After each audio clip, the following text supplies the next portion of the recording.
के शुभ अवसर पर कुछ हमारे क्लास के स्टूडेंट जो छोटे नवनिहाल हैं उनको आज हम शिक्षक के रूप में देखना चाहते हैं और उनके द्वारा किया गया परफॉर्मेंस जो निम्न है। आइए देखते हैं। हमारे आज शिक्षक दिवस है। मैं गुरु से पाई हुई ज्ञान को मैं आपके सामने प्रस्तुत करती हूँ। आप लोग हिंदी की बुक निकाल लीजिए। पाठ एक पद इसके रचयिता सूरदास जी हैं। इसमें श्री कृष्ण की भावना का वर्णन किया गया है। अब दोहा पढ़ते हैं। चरण कमल बंदो हरिराई। सूरदास जी कहते हैं, मैं श्री कृष्ण की कमल रूपी चरण की वंदना करती हूँ। बंदो मतलब वंदना करना। हरि मतलब आप लोगों को पता ही होगा, श्री कृष्ण।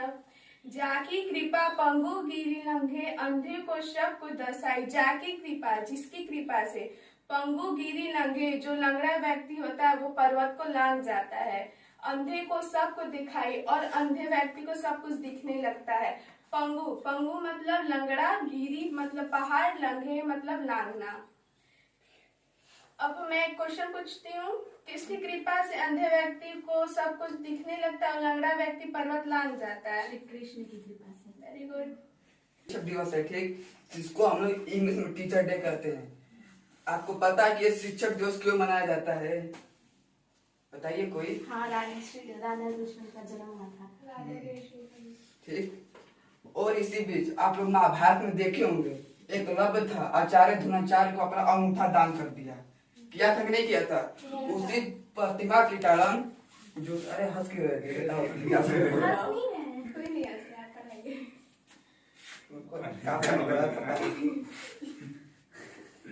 सभी पढ़ाते हैं, छोड़िए, लेक्चर नहीं आ रहा हमको बोलना। नहीं, अब नहीं है सब पढ़ाए ना। दोस्तों क्या है सभी? आप लोग हम चैनल में आज बता सकते हैं कि आज हमारा शिक्षक दिवस है, ठीक।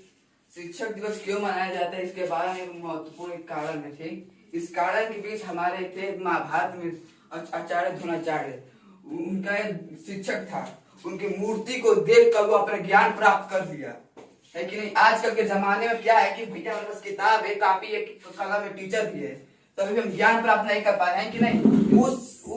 उस युग के जमाने में वो था, एकलव्य नाम था उसका, अपने गुरु जी का मूर्ति को देखकर वो ज्ञान प्राप्त कर लिया। आचार्य द्रोणाचार्य को विश्वास नहीं हुआ कि भैया वो कैसे देखकर मूर्ति को ज्ञान प्राप्त कर लिया। उसी बीच वो अपना अंगूठा को दान दे दिया। इसका प्रत्यक्षाप करने के लिए आचार्य द्रोणाचार्य चले गए एक गंगा नदी के पास। गंगा नदी के पास जाकर अपना पाप को शुद्ध बनाने के लिए उसमें नहाए। तभी से माना जाता है कि इसी कारण किसी और भी कारण हो सकता है, मुझे बस यही पता है कि नहीं, ठीक है। इसके बारे में और मुझे जानकारी नहीं है।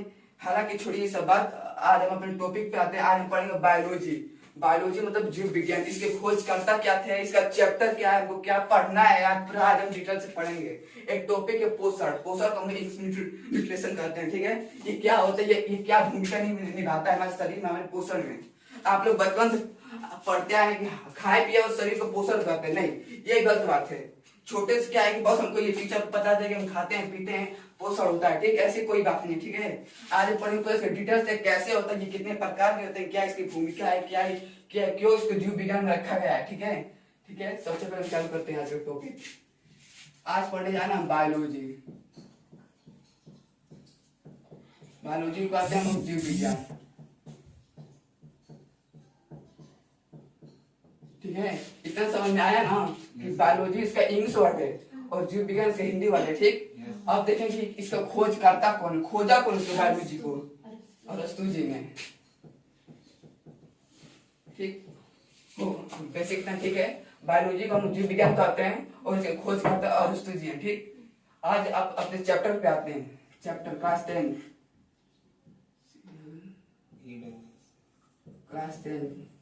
चैप्टर नंबर फर्स्ट दिया है, ठीक। चैप्टर नंबर फर्स्ट, इसको हम 5 भी कर सकते हैं क्योंकि हम बायोलॉजी पढ़ने से फर्स्ट मान लेंगे हम लोग इसको। इसमें चैप्टर जैव परिक्रमण, ठीक है। एक हेडिंग आता है जैव परिक्रमण क्या होता है, ठीक। किसको पता है क्या होता है, कुछ बेसिक बारे में कुछ भी? जीवों के अनुरक्षण या रख रखाव के प्रक्रिया को जब रखते हैं। ठीक उसी प्रकार ये प्रक्रिया क्या चीज होता है, ये अनुरक्षण क्या चीज है, इसके बारे में ये हमको बताता है। ठीक ये बताता है कि क्या क्या प्रक्रिया है जो हमारे शरीर में अनुरक्षण का कार्य करता है। अनुरक्षण का मतलब क्या होता है बताइए थोड़ा सा आप जानते हैं। रख रखाव नहीं, अनुरक्षण मतलब जो हमारी प्रक्रिया को ठीक करना है, जैसे कि उत्सर्जित पदार्थ को हमारे शरीर से निकालना है कि नहीं।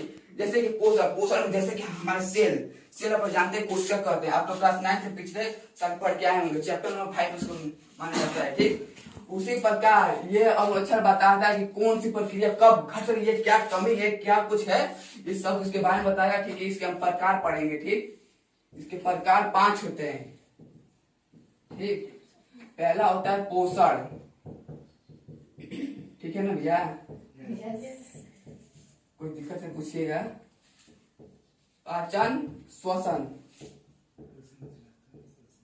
पाचन पोषण करता है नहीं ना दिया है। पाचन पोषण श्वसन और एक परिवहन सर्जन। ठीक ये हो गया, इतना सबको आया समझ। ऊपर से नीचे तक लाइन कैसे बोल रहा है, किसी डाउट है क्या पूछिए। नहीं डाउट नहीं। ठीक है ये समझ में आया कि जैव प्रक्रमण क्या होता है, जो हमारे शरीर में टूटी फूटी या कोई मरम्मत के काम को करने वाले ये 5 प्रकार होते हैं, इसकी सहायता से हमारा शरीर अच्छी तरह रहता है। ठीक है इन 5 का हमारे शरीर में महत्वपूर्ण है कि नहीं। जन्म नहीं दिया है चैप्टर है जन्म का, उस चैप्टर नहीं छोड़िए उसको, पढ़ के आए पूरा बायोलॉजी। ठीक है इसके हम पहले टॉपिक को लेते हैं। ठीक पोषण, इसको पढ़ाने में थोड़ा टाइम लगेगा, इसको पढ़ाते हैं। ठीक पोषण क्या होता है।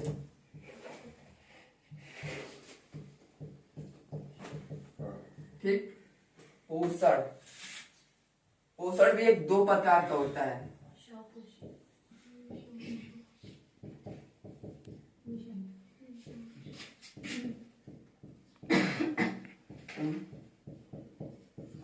ठीक है अब हम शॉर्ट में पढ़ा रहे हैं तो पूरा इसका डिफिनेशन पढ़ाना पड़ेगा, इसलिए शॉर्ट में पढ़िए। ठीक है शॉर्ट में याद है कि क्या कार्य करता है, इसके क्या क्या कार्य है। ठीक बस इसको अभी इतना याद रखिए।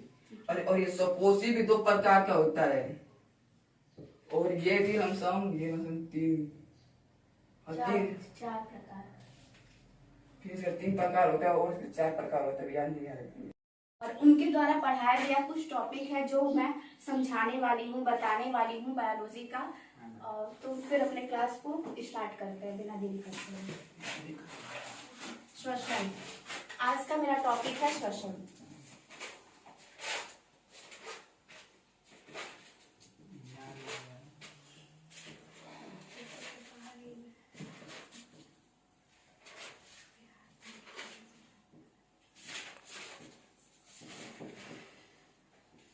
श्वसन रिस्पिरेशन इसको इंग्लिश में कहते हैं। सबसे पहले पोषण मतलब होता है, सबसे पहले हम पोषण पढ़ चुके हैं, पोषण किसी ने पढ़ा चुका है। तो पोषण द्वारा होता है कि किसी भी तरीके से जो है पोषण खाना प्राप्त करना।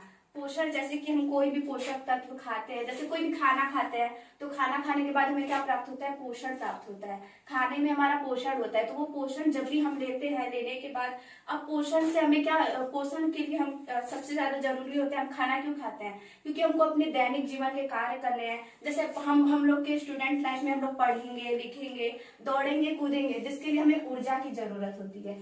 तो ऊर्जा हमें जो है वो भोजन से ही प्राप्त होती है। जैसे कि कोई व्रत होता है, तो व्रत होने के बाद वो क्या करता है, व्रत होने के बाद जो है उससे अजीब सा फील होने लगता है, उसे आलस फील होने लगता है, वो एक जगह सोने लगता है, उसे सोने के लिए ज्यादा चाहिए, उसे आराम करने के लिए चाहिए होता है। तो वहां पे उसे भोजन ना करने की वजह से ऊर्जा की कमी हो जाती है। तो भोजन करने से हमें ऊर्जा की पूर्ति होती है। तो ऊर्जा की पूर्ति के लिए तो हम भोजन करते हैं। और यहाँ पे हमारा है श्वसन। श्वसन से क्या करते हैं, हम तो भोजन कर लिए, भोजन के द्वारा हमें पोषक पदार्थ भी मिल गया, पोषक पदार्थ मिल गया, लेकिन उससे हम ऊर्जा कैसे लेंगे, ऊर्जा लेने के लिए हम श्वसन का यूज करते हैं। तो सबसे पहले एक समीकरण होता है, इस प्रकार से कुछ होता है। इस प्रकार से नहीं चल रहा है, दूसरा ले लो।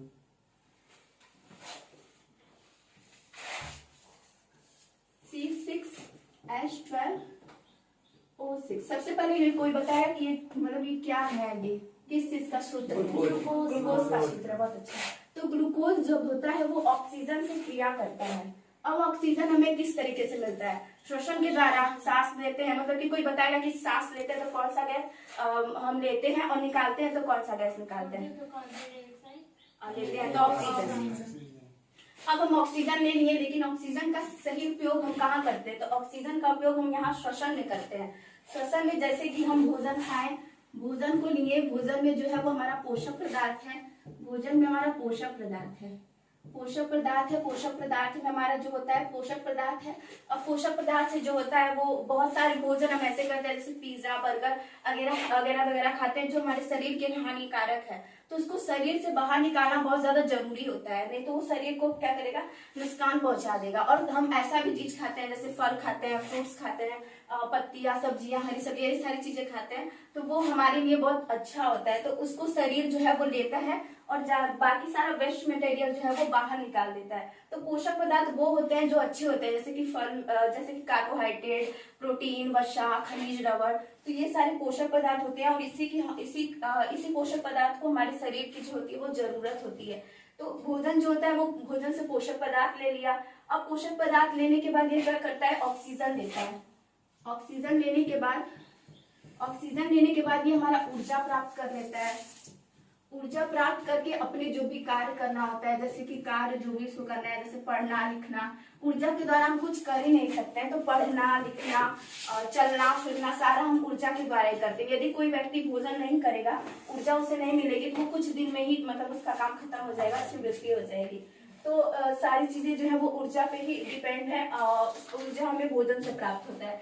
तो हम जैसे कि ऊर्जा को भोजन को खाए, भोजन से हमें पोषक पदार्थ मिल गया। पोषक पदार्थ में जो है हमारा जो शरीर है वो ग्लूकोज का निर्माण कर लेता है। ग्लूकोज जो होता है वो पादप में पाया जाता है, तो पादपी को खाने से हमें ग्लूकोज मिल जाता है। तो ग्लूकोज जब ऑक्सीजन के संपर्क में आता है, जब भी ये ऑक्सीजन के संपर्क में आएगा तो क्या बनाएगा? कार्बन डाइऑक्साइड बना लेता है और प्लस जल बना लेता है। और जो है वो और प्लस जो है वो ऊर्जा निकालता है, ऊर्जा। अब जैसे कि कैलोरी, इतनी कैलोरी ऊर्जा निकालता है। अब देखो कैलोरी क्या होता है, जैसे कि हम कभी भी जाते हैं मार्केट में जाते हैं तो 1 किलो चीनी, 1 किलो चावल, 1 किलो दाल लाते हैं, या दूध लेते हैं तो 1 लीटर दूध, 2 लीटर दूध। तो ठीक ऊर्जा को भी उसी तरह मापा जाता है कि इतनी कैलोरी जो है वो ऊर्जा है, ऊर्जा को इसी में मापा जाता है। तो फिर इसके बाद हम ऊर्जा को इतनी कैलोरी में माप के और इतना मान लेते हैं कि हमने इतना ऊर्जा जो है वो प्राप्त किया है। अब जब भी हमें आवश्यकता होती है तो हमारे शरीर में जो है वो एडीपी पाया जाता है, एडीपी। तो जब ये क्रिया होती है, जब ये क्रिया होगी तो क्या मिलेगा? हमें एक और जो है वो फास्फोरेट मिल जाता है, जिससे हमारा एटीपी का निर्माण हो जाता है। एटीपी का जो है वो निर्माण हो जाता है, एटीपी का निर्माण हो जाता है। तो फिर उसके बाद जब भी हमें ऊर्जा की आवश्यकता होगी, जैसे कि जब भी हम ज्यादा दौड़ दिए या ज्यादा चल दिए, जब भी हमें ऊर्जा की आवश्यकता होगी, तो ये जो है वो एक प्रकार की रासायनिक अभिक्रिया होगी कि एडीपी में जो है वो एक फास्फेट, जब हम ये क्रिया करेंगे, जब हम भोजन करेंगे तो ये क्रिया होगी और उसके द्वारा जो है वो एक फास्फेट जुड़ के और एडीपी का निर्माण कर देगा।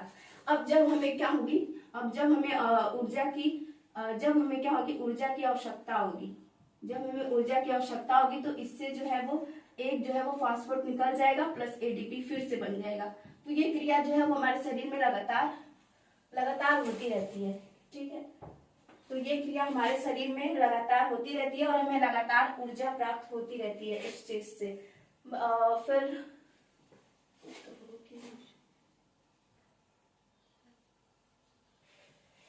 मैं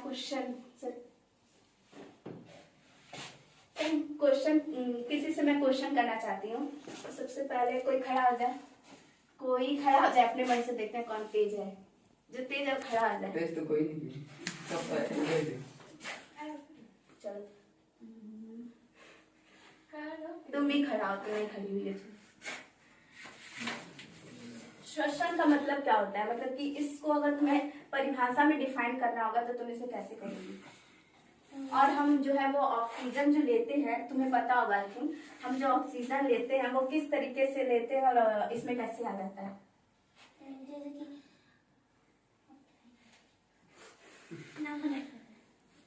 श्वसन का डेफिनेशन बता दो, बस इतना मुझे पता। जब हम ऑक्सीजन लेते हैं तो वो हमारे शरीर में जाते हैं और हम लोग कार्बन डाइऑक्साइड ठीक है बच्चों, अच्छा।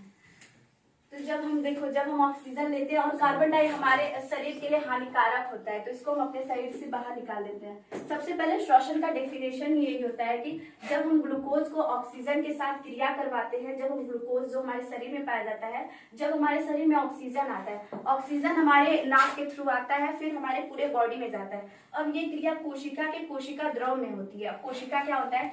कोशिका एक प्रकार का सेल होता है। कोशिका एक प्रकार का सेल होता है। जैसे कि एक ईंट होता है, ईंट एक जुड़ेगा, दो जुड़ेगा, तीन, और इस तरीके से हमारे एक घर का निर्माण हो जाता है। ईंटों के द्वारा एक घर का निर्माण होता है, तो उसी प्रकार कोशिका के द्वारा हमारे शरीर का निर्माण होता है। एक कोशिका दो कोशिका आपस में जुड़ते हैं और इस तरीके से जो है वो ऊतक का निर्माण कर लेते हैं। ऊतक का निर्माण करने के बाद ये अंग तंत्र बना लेते हैं, फिर अंग बनाते हैं, दैट्स वाई फिर शरीर बन जाता है। तो इस तरीके से जो है वो हमारे जीवन की सबसे छोटी और सबसे मूलभूत इकाई कोशिका होती है, और ये संरचनात्मक और क्रियात्मक इकाई होती है, क्योंकि ये जो है वो कोई भी कार्य करने के लिए हमें अपने शरीर की आवश्यकता होगी और ये हमारे शरीर को स्ट्रक्चर, संरचना प्रदान करती है। तो ये हमारी कोशिका होती है। तो ये क्रिया जो होती है वो कोशिका इस प्रकार से होती है, और कोशिका में हमारा कोशिका द्रव पाया जाता है और यहाँ पे केंद्रक पाया जाता है। तो यहाँ पे ये जो सारी क्रियाएं हैं वो हमारी कोशिका द्रव में होती हैं। तो कोशिका द्रव तो हमारे पूरे शरीर में फैला हुआ है, तो आई थिंक ये सारी क्रियाएं पूरे शरीर में जो है वो पाई जाती हैं। पूरे शरीर में ये हमारी जो भी एक क्रियाएं हैं वो होती हैं।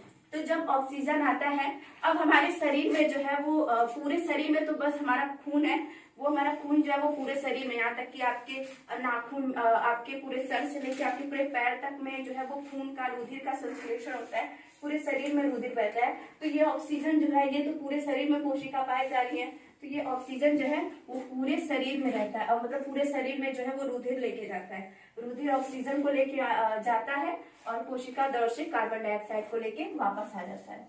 तो बस यही सारी क्रियाएं जो होती है वो शॉर्ट में श्वसन में पाई जाती हैं। Thank you.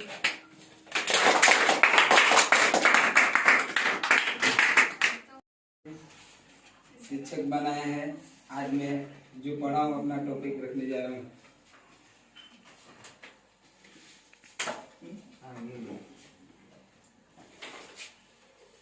प्रकाश का अपवर्तन।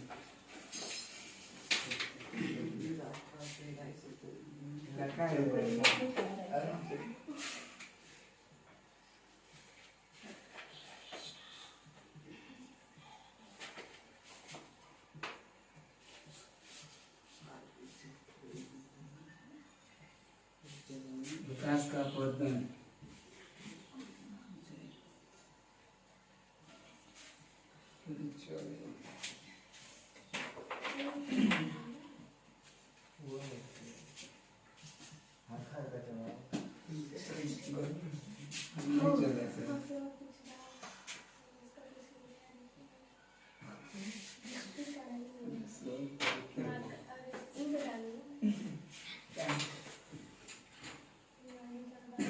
अपवर्तन, जब प्रकाश की किरण किसी एक माध्यम से दूसरे माध्यम में जाती है तो इस घटना को प्रकाश का अपवर्तन कहते हैं। इसके दो नियम हैं, एक आपतित किरण, अपवर्तित किरण। अभिलंब तीन एक ही तल में होते हैं, और दूसरा स्नेल का नियम। किन्हीं दो माध्यमों तथा एक ही रंग के प्रकाश के लिए आपतन कोण की जया और अपवर्तन कोण की जया का अनुपात एक ही नियतांक होता है, जिसे अपवर्तनांक कहते हैं।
कुछ कहो क्या बोलता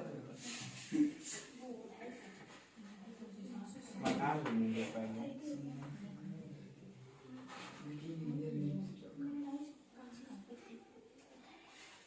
वेरी गुड।